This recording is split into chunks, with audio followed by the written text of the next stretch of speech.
السلام علیکم ورحمۃ اللہ وبرکاتہ۔ کیسے ہیں آپ سب؟ اللہ تعالیٰ سے دعا ہے کہ اللہ تعالیٰ آپ سب کو صحت، عافیت اور ایمان والی زندگی عطا فرمائیں، آمین۔ آج الحمدللہ ہم سورہ التکاثر کی آیہ نمبر 5 پڑھیں گے، تو سٹارٹ کرتے ہیں۔ اللہم لک الحمد لا الہ الا انت وحدک لا شریک لک المنان بدیع السماوات والارض ذی الجلال والاکرام۔ الصلاة والسلام على اشرف الانبیاء والمرسلین وعلى آلہ وصحبہ اجمعین، اما بعد فاعوذ باللہ من الشیطان الرجیم، بسم اللہ الرحمن الرحیم۔ رب اشرح لی صدری ویسر لی امری واحلل عقدۃ من لسانی یفقہوا قولی۔ ربی زدنی علما، اللہم انی اسألک علما نافعا وعملا متقبلا ورزقا طیبا۔ اللہم فقہنا فی الدین، آمین الہی آمین۔ سورہ التکاثر آیہ نمبر 5۔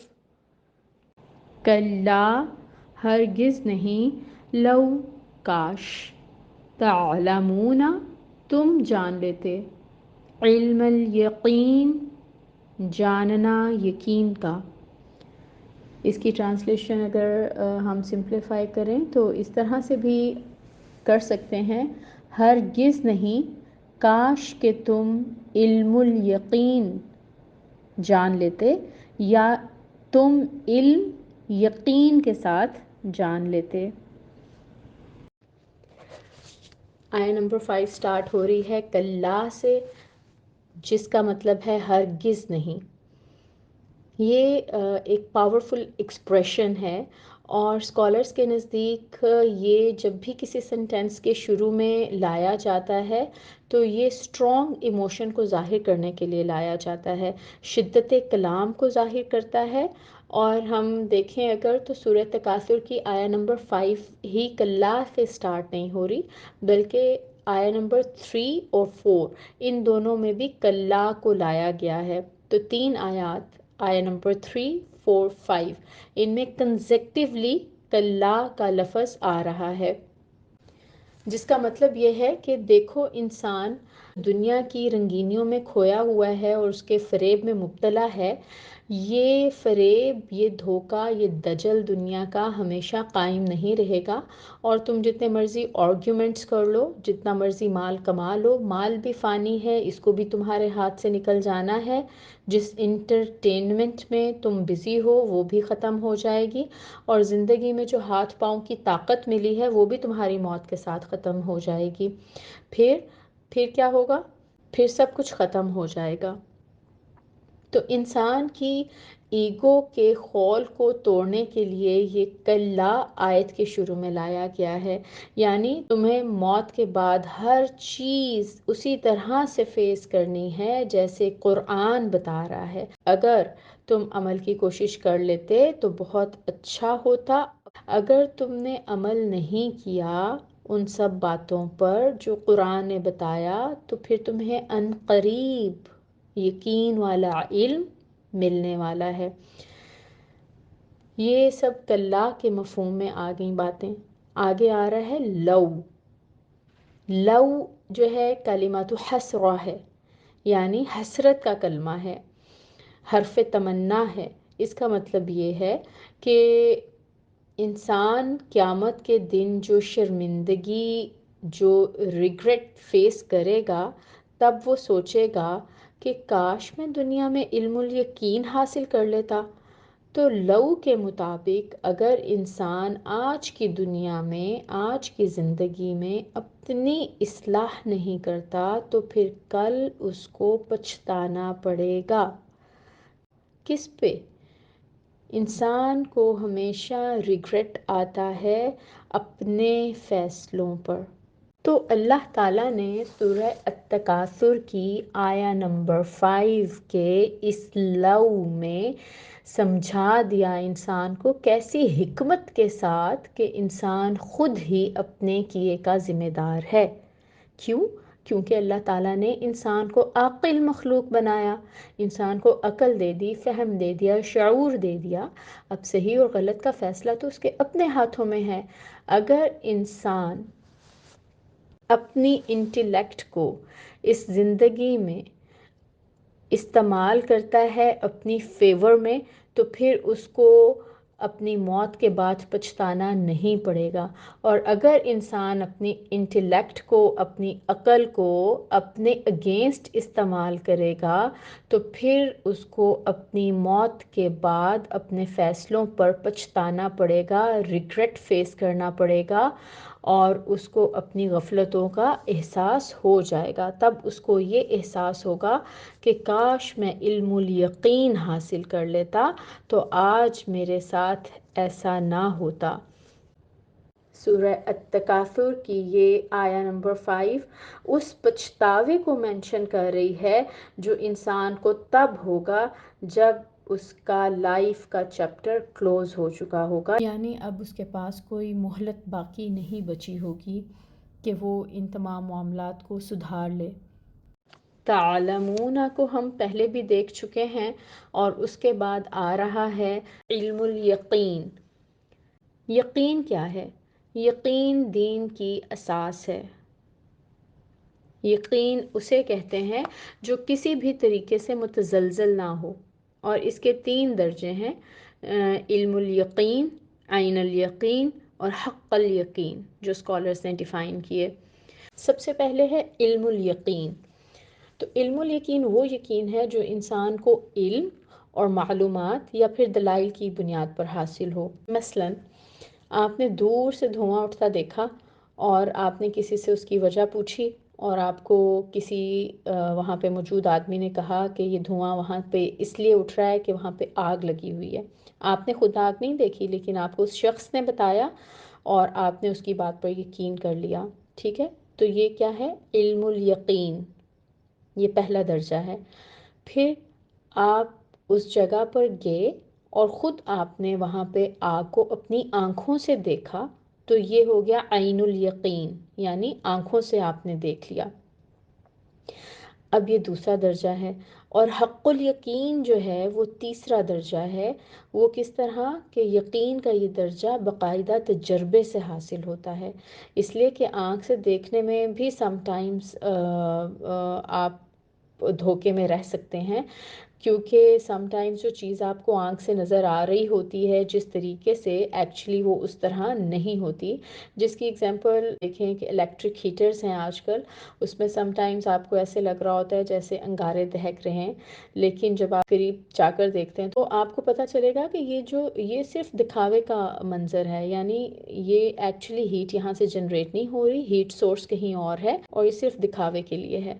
تو اب ہم نے کیا دیکھا کہ جب علم الیقین تھا تو محض دھواں دیکھ کے کسی کی بات بتانے پر ہم نے یقین کر لیا، یہ علم الیقین تھا۔ جب ہم نے آنکھوں سے آگ کو خود دیکھا تو وہ عین الیقین ہو گیا، اور جب ہم نے اس آگ کو ٹچ کر کے یا اس کے قریب ہو کر اس کی ہیٹ کو فیل کیا تو پھر یہ حق الیقین ہو گیا، ٹھیک ہے؟ تو 3 درجے ہیں۔ اب یہاں پر کون سے درجے کی بات کی گئی ہے؟ پہلے درجے کی۔ اسی لیے ہم کہہ رہے ہیں کہ یقین جو ہے نا دین کی اساس ہے، اور یہاں پر بات کی جا رہی ہے علم الیقین کی، کیونکہ اس آیا میں علم الیقین کو خاص کر مینشن کیا گیا ہے۔ ہم نے یقین کے درجے تو دیکھ لیے، لیکن اس آیا میں پہلے درجے کی بات کی جا رہی ہے جو علم الیقین ہے۔ تو اس کو ہم تھوڑا سا اور ایلیبریٹ کرتے ہیں کہ یہ ایمان کا پہلا درجہ ہے، ٹھیک ہے؟ یہ ہم نے بھی دیکھا، ایگزامپل کے ذریعے بھی اس کو سمجھ لیا ہم نے۔ اب یہ کہ جو اصطلاح استعمال کی جاتی ہے نا ایمان بالغیب کی، وہ علم الیقین ہے۔ اس کا ذکر قرآن پاک میں بھی آ رہا ہے، سورہ البقرہ میں، الذین یؤمنون بالغیب، جو غیب پر ایمان لاتے ہیں، بن دیکھے اللہ پر ایمان لانا، اور جو کچھ آپ صلی اللہ علیہ وآلہ وسلم نے فرمایا ہے ایمان بالغیب ہے۔ تو حضرت قتادہ اس علم الیقین کے بارے میں لکھتے ہیں کہ وہ یقین والا علم جو یہاں ذکر کیا گیا ہے اس کا مقصد ہے کہ موت کے بعد اکاؤنٹیبلٹی، جو حساب کتاب ہونا ہے، اس کا یقین ہو جائے انسان کو۔ ٹھیک ہے، تو امام قتادہ کے نزدیک علم الغیب کا یقین کاش کہ تمہیں موت آنے سے پہلے آ جاتا۔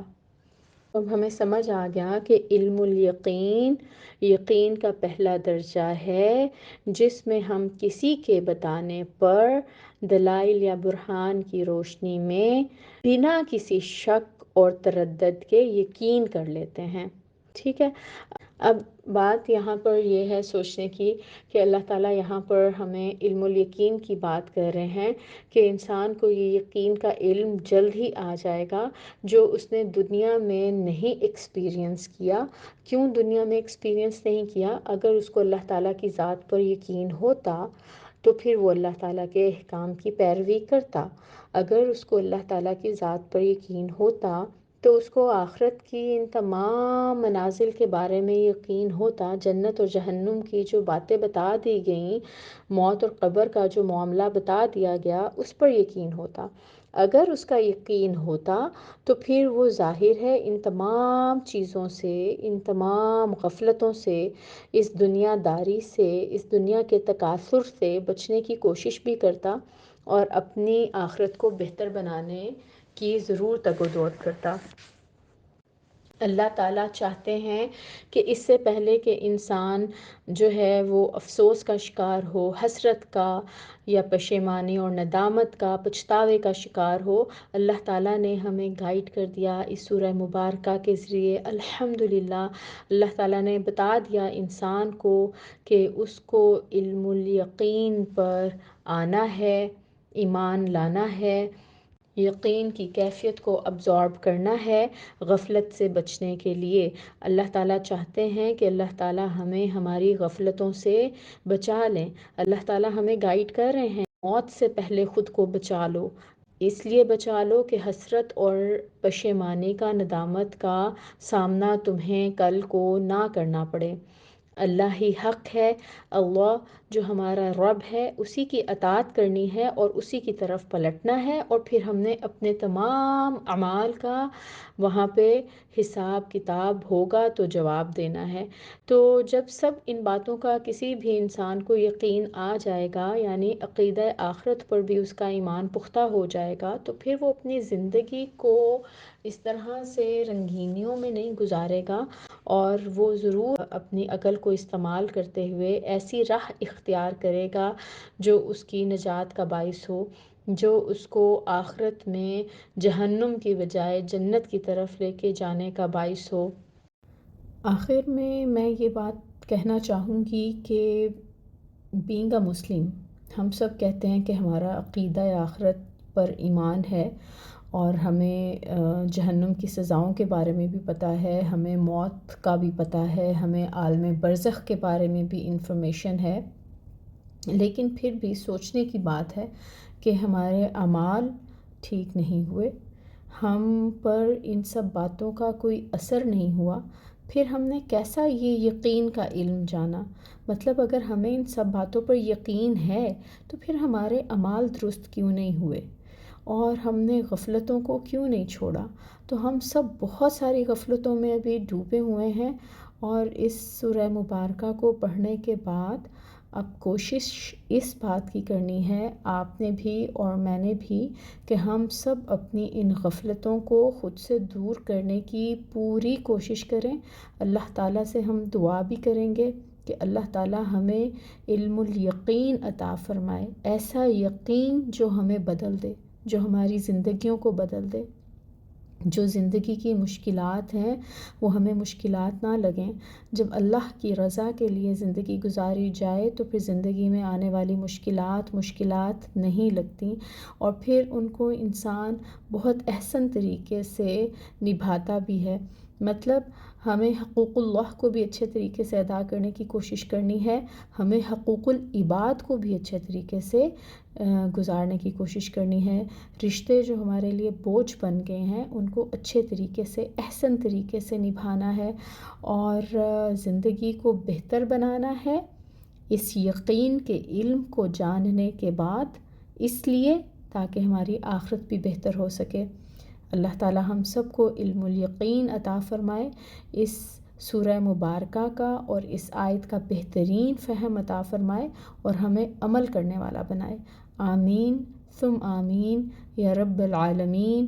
سبحانک اللہم و بحمدک اشہد ان لا الہ الا انت استغفرک و اتوب الیک۔ السلام علیکم ورحمۃ اللہ وبرکاتہ۔